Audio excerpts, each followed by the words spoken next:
Con el propósito de brindarle valiosos consejos médicos para el cuidado de su salud, presentamos Consulta Médica Clínica.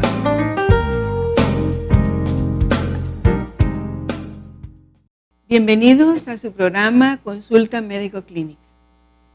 Con nosotros tenemos nuevamente al doctor Salvador Caseros, médico internista con la especialidad de cardiología y la subespecialidad en ecocardiografía. Actualmente, jefe del área de cardiología del Hospital Médico Quirúrgico del Hospital del Seguro Social. Doctor, nuevamente es un placer para nosotros tenerlos en este lugar para poder compartir el tema de cardiopatía isquémica. Pues nuevamente muy encantado de estar por acá y esperando que sea de provecho lo que aquí se discuta o se hable. Entrando en materia, doctor, ¿qué es la cardiopatía isquémica? Realmente se clasifica o se define como la deficiencia en la irrigación del tejido miocárdico. Esta puede ser parcial o total. En algún momento, por ejemplo, en un infarto se obstruye totalmente una arteria y esta deja de irrigar un tejido y este responde prácticamente con sufrimiento que puede ser a través de arritmias o falla en la función del corazón. ¿Por qué un infarto del miocardio puede ser mortal? Este puede ser mortal, es más, en la clasificación de lo que es el infarto, hay una clasificación que se llama KILIP. Se va de KILIP 1, KILIP 2, KILIP 3 y KILIP 4. El KILIP 1 es el menos complejo y el KILIP 4 llega a una falla cardíaca aguda. Pero hay de esto, del 100%, el 20% de estos pacientes no alcanzan ni a llegar a un hospital. Porque prácticamente lo que hace que estos pacientes fallezcan al haber una isquemia aguda abrupta es una arritmia cardíaca. Esta puede ser severa y llevar a falla y a paro cardíaco al paciente. En el momento de un infarto, ¿cuáles serían las medidas que podían hacer las personas que están cerca del paciente? Generalmente el infarto se puede manifestar con dolor, un dolor opresivo, intenso. El paciente puede tener palidez, sudoración y sensación de desvanecimiento. El paciente pues se le tiene que acostar en un momento o llamar inmediatamente a servicios médicos. Hoy tenemos, gracias a Dios, servicios que pueden ser una forma de poder ayudar de manera aguda al paciente y lo más pronto llevarlo a un centro asistencial, a menos que se tengan ahí medidas, pero no se pudiese cumplir algo en la casa. Por eso lo ideal, por lo menos, es ponerlo a reposo, tranquilizarlo, tomarle la presión si se puede, pero inmediatamente llevarlo a un centro asistencial que tenga medidas suficientes para poderle dar una cobertura ideal. Dependerá del grado, ¿verdad?, que esté afectado el corazón para que el paciente pueda. Claro, depende. Las obstrucciones coronarias pueden ser, según la rama, en cualquier lugar, pero dependerá, digamos, si es una arteria grande, dominante, esto puede ser de mayores consecuencias sobre el paciente. Entonces las manifestaciones van a ser más fuertes, más complejas y el paciente se va a ver más deteriorado.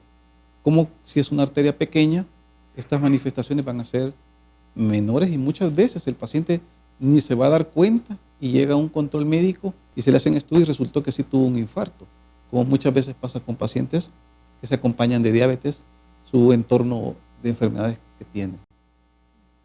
¿La diabetes puede agravar la cardiopatía isquémica? Sí se menciona, según las literaturas y los estudios, que puede triplicar la enfermedad isquémica, porque este tipo de enfermedad aumenta y acelera el enemigo mayor que tenemos, que es la arteriosclerosis, que es la formación de placas de colesterol dentro de las arterias, que es lo que obviamente con el tiempo va produciendo la obstrucción y la disminución del flujo de la sangre a través de los tejidos del músculo cardíaco.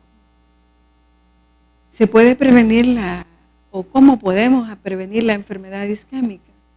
Sí, claro que se puede prevenir. En primer lugar, tomar conciencia de que con la edad, los antecedentes genéticos que tenemos, nosotros tenemos que estar en chequeos médicos constantes. Tenemos que aprender esa educación del adulto saludable, buscar en los servicios médicos competentes, adecuados, para poder tener un control y conocernos qué está en nosotros. Además de eso, revisar nuestros antecedentes de nuestros padres, porque un índice muy importante en este tipo de enfermedad son los antecedentes familiares. Ellos juegan un papel vital importante, que muchas veces lo que ha cruzado nuestro papá o mamá, podemos ser nosotros, también crucemos por eso. Pero por eso es el chequeo médico el que nos va a decir en qué momento, en qué situación estamos con respecto a esta enfermedad. ¿Y los exámenes que se tienen que hacer para diagnosticar la cardiopatía isquémica? En primer lugar, tienen que buscar un médico que haga un buen historial clínico, un buen examen físico y se crean estudios de gabinete. El primero que utilizamos es la toma de la presión arterial. ¿Por qué menciono esto? Porque la presión arterial es el factor de riesgo más importante en la enfermedad isquémica. Este es el que más se relaciona con desencadenantes para llegar a un infarto al miocardio. Luego tenemos el electrocardiograma, a través del cual nosotros podemos ver cómo se manifiesta la actividad eléctrica del corazón, ya que él se maneja con actividad eléctrica, la puede manifestar y se grafica y uno puede decir si este paciente tiene o ha tenido un problema isquémico. Luego hay otros estudios más dinámicos, como una prueba de esfuerzo, donde uno puede someter al paciente a una actividad física determinada. Y hay otros estudios más complejos que tenemos ahorita, como son el ecoestrés, donde yo trabajo en esas áreas. Se inyectan sustancias o, digamos, medicamentos que aceleran el corazón sin que el paciente corra y puede llevarlo a una frecuencia cardíaca y podemos ver a través del estudio ecocardiográfico la movilidad o la pérdida de la movilidad en algún momento que el corazón llega a ciertas etapas de latido de frecuencia cardíaca. Y hay otros estudios todavía más complejos como son, tenemos aquí en el país ya las coronariografías tomográficas, o sea, un TAC de coronarias se puede tomar, pero todas esas decisiones al final las va tomando el médico que sigue el caso, ya sería un especialista como un cardiólogo, ¿verdad? Y porque hay otras pruebas más con medicinas nuclear, que se llama talio, ¿verdad? Donde se ocupan materiales radioactivos, que también tenemos aquí, tanto en instituciones como el Seguro Social, como en lo privado también. Bueno, qué interesante. ¿Alguna recomendación en especial para los pacientes? Sí, realmente hacerles y recordarles que el cuerpo va cambiando y nos vamos haciendo mayor todos. Dios puso en los médicos ese conocimiento para poderlos tener el cuerpo, ¿verdad? Lo físico, y que el paciente tenga ese deseo de quererse conocer y buscar y tomarse sus exámenes pertinentes, buscar el apoyo en un médico orientado, ¿verdad? Que pueda dirigir su condición de salud y disminuir estos riesgos, porque realmente con la edad la enfermedad isquémica va aumentando.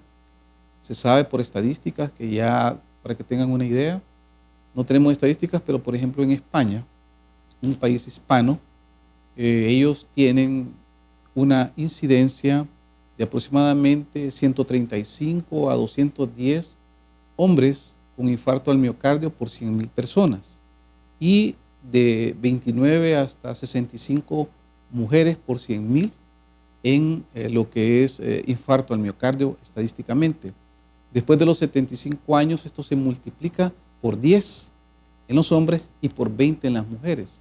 ¿Esto por qué? Porque en las mujeres lo que es la menopausia tiene un impacto grandísimo sobre ellas, siendo la primera causa de muerte en las mujeres mayores de 65 años el ataque al corazón. Entonces yo creo que es bueno, especialmente los pacientes jóvenes, ¿verdad? Comiencen desde joven a entender que se tienen que controlar. Y así decía un médico mexicano en un foro que estuve hace unos meses, de que quiénes eran los pacientes ideales que cuidar más eran los niños, decía. Porque muchos de nosotros ya tenemos placas coronarias, ya a los 18 o 20 años, ¿verdad? Y más con todo el estilo de vida que estamos llevando. Por eso es necesario que todos nos pongamos en un control médico y estemos conociéndonos cómo va cambiando nuestro cuerpo. En el Salmo 119 dice, en el versículo 11, en mi corazón atesoro tus dichos para no pecar contra ti. Hemos estado hablando sobre la cardiopatía isquémica y un aspecto relevante de esta enfermedad es que resultan especialmente eficaces las medidas preventivas. En el área espiritual ocurre algo similar. Existen medidas preventivas para mantenernos alejados del pecado. Y es interesante cómo este Salmo 119, en sus 176 versículos, nos habla acerca de los beneficios de la palabra de Dios. Ella es la lámpara, ella nos mantiene alejados de los caminos torcidos, ella nos hace vivir en integridad. El salmista dice, en mi corazón atesoro tus dichos. El corazón es un lugar especial donde se encuentran los atributos de la personalidad, como el pensamiento, la voluntad y los sentimientos. Estas tres funciones se fusionan en una, de modo que el conocimiento en el sentido bíblico consiste en saber algo con el intelecto, con el sentimiento y con la voluntad o experiencia. Dice, los dichos o mandamientos constituyen un reglamento establecido por Dios para gobernar la conciencia del hombre. Entonces el salmista decía, en mi corazón atesoro tus dichos, atesoro tus mandamientos, atesoro ese reglamento que has dejado para que yo pueda llevar una vida recta delante de ti. Y dice el salmista, para no pecar contra ti.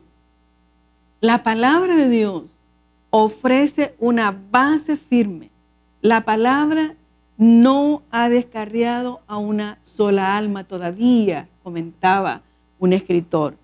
Sus instrucciones son claras para caminar en el temor de Dios. Son reglas de santidad para mantenernos puros, viviendo en santidad y agradando a Dios.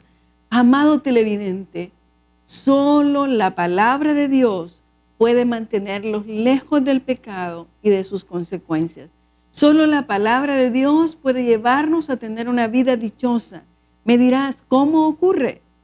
Con el arrepentimiento de nuestros pecados y entregar nuestra vida a Jesucristo.